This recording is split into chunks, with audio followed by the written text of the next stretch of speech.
Cannes, c'est des dizaines de films en sélection, qu'on a tenté tant bien que mal de voir, mais concrètement tout voir c'est impossible. Petite sélection de vlogs donc. Youth de Paolo Sorrentino, qui avait présenté en 2013 la Grande Bellezza en compétition officielle.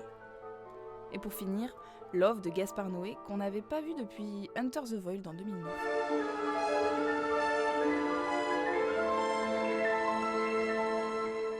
On se retrouve après une journée où on s'est à peine croisés. Ouais. Qu'est-ce que tu as vu aujourd'hui ?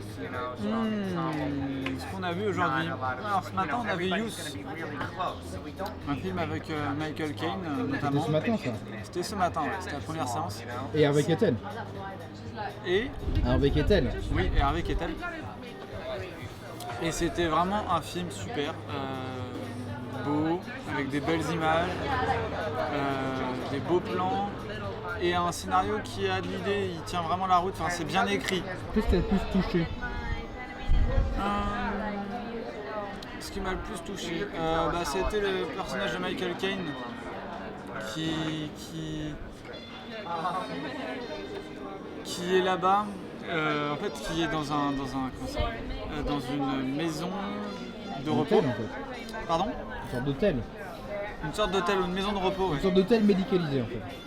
Ouais, un peu ça. Enfin, une espèce de spa d'hôtel en montagne. Très, en très- Suisse, genre avec des spectacles tous les soirs, des trucs un peu Très haut de VIP, gamme. quoi. Ouais, très haut de gamme. Donc voilà. Donc c'est ce personnage-là qui m'a le plus marqué parce qu'il est touchant et en fait il passe pour insensible au début, enfin pas très sensible du moins, et en fait au fur et à mesure du film on s'aperçoit qu'il a toute une histoire derrière lui, forte, etc. Michael Caine dans ce film, qui est plus ou moins le personnage principal, est un auteur, compositeur, chef d'orchestre. Et Musique classique. Musique classique. Et Harvey Keitel est un réalisateur de films Voilà, qui fait son dernier film, c'est ça. probablement. Son dernier film qu'il appelle même Le Testament. Ouais. Et le personnage de Paul Duno est un comédien qui prépare un rôle. Il vient dans cet endroit-là pour se ressourcer et préparer son rôle. Donc oui, moi quand je l'ai lu, j'ai été très surpris. C'est quand je suis allé pour la conférence de presse. D'accord. Et en disant ça, alors je te dis mon point de vue, hein. Vas-y. J'ai été surpris et je l'ai pas lu dans le film, ça, tu vois. J'ai eu des impressions où je me dis peut-être qu'il y a quelque chose, une sorte de parallèle entre un vieux cinéma et un jeune cinéma, une critique, un point de vue entre un vieux cinéma déliquescent et un jeune cinéma qui trouve pas sa place, tu vois, et qui est voilà, en manque de repères. Mais j'avais pas vu cette parenté entre les personnages. D'accord.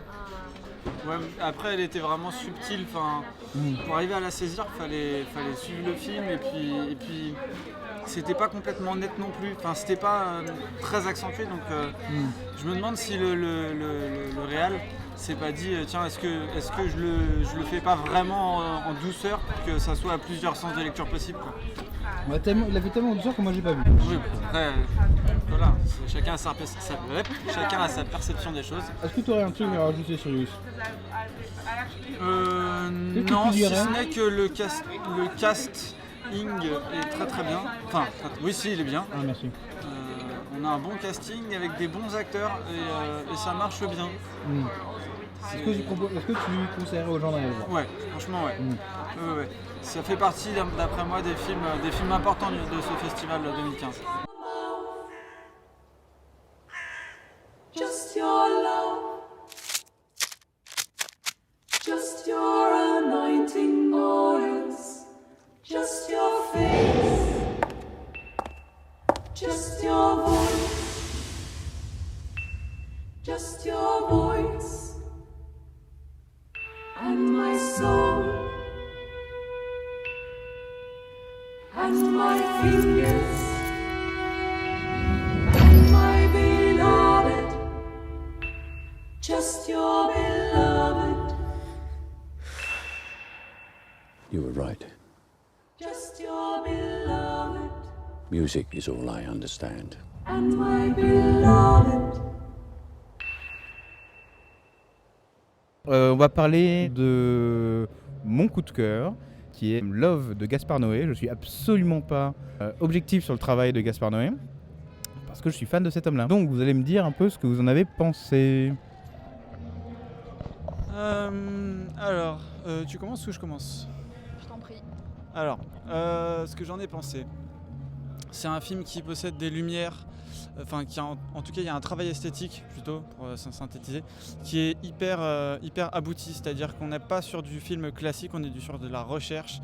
Il y a une lumière qui a été très travaillée, il y a une mise en scène qui est très bien fichue, et le travail des personnages est profond, on n'est pas dans c'est pas en surface. Ce qui m'a touché le plus, c'est tout l'aspect recherche graphique qui m'a vraiment parlé. C'est-à-dire que on se retrouve avec des codes couleurs qui sont forts, qui sont importants et dont l'œil arrive vraiment à se saisir en fait. C'est pas anecdotique. Par contre, ce que j'avais lu comme teasing, comme article, en parlait comme d'un film pornographique de 2 heures, 2 heures et demie. Donc en entrant dans la salle, je m'attendais à quelque chose d'autrement plus choc, même si c'est un réalisateur qui est connu pour être choc et pour d'autrement plus violent et gênant. Je pensais vraiment pas pouvoir tout le temps regarder la caméra. Comment est-ce que vous l'avez reçu, vous ? Là, on est dans une histoire d'amour. Et une histoire d'amour, dans une histoire d'amour quand on est adulte, enfin, ça dépend. Après, l'amour est un vaste sujet. Mais 2 personnes amoureuses ont des relations sexuelles. Et dans ce film-là, elles sont filmées. Voilà. Et ce que Gaspard Noé, mis en scène dans son film, dit, non, il le fait dire à son personnage principal qui veut être réalisateur, qu'il veut, et donc son personnage veut faire enfin un film dans lequel on parle des 2 choses les plus importantes dans la vie, l'amour, le sexe et la 3e. En fait, je pensais que tu voulais parler d'une scène où il disait que moi je veux faire des films qui parlent de sperme, de sang et de larmes. Il le dit dans un 2e temps, mais le premier propos, la première fois où on entend le personnage parler de ça, il dit que les 2 choses qu'on montre le plus au cinéma, ce sont les histoires d'amour ou les histoires de sexe. Et qu'il veut voir les 2 choses, parce que l'un ne va pas sans l'autre. Enfin, dans la vie, l'un ne va pas sans l'autre. Donc on a des scènes de sexe où on voit tout. Donc on pourrait définir ça comme pornographique. Mais c'est juste beau à voir. Enfin, c'est beau à voir parce que c'est de l'amour. C'est des gens qui font l'amour. C'est pas des scènes de baise pornographiques. Après, la première scène, c'est un plan qui dure 5 minutes sur les 2 personnages principaux qui se touchent. Donc t'es dedans direct. Tu vois, tu peux être mal à l'aise pendant 30 secondes, 1 minute, mais de toute façon, t'as ça dès le début, donc tu sais que tu vas être là-dedans dans tout le film. Donc ça te met en condition un peu d'une certaine manière. How old are you? 17. 17, yes. Like, soon. I fucking love Europe. Merci de nous avoir suivis. N'hésite pas à aller voir la 2e partie de nos vlogs. Give me that.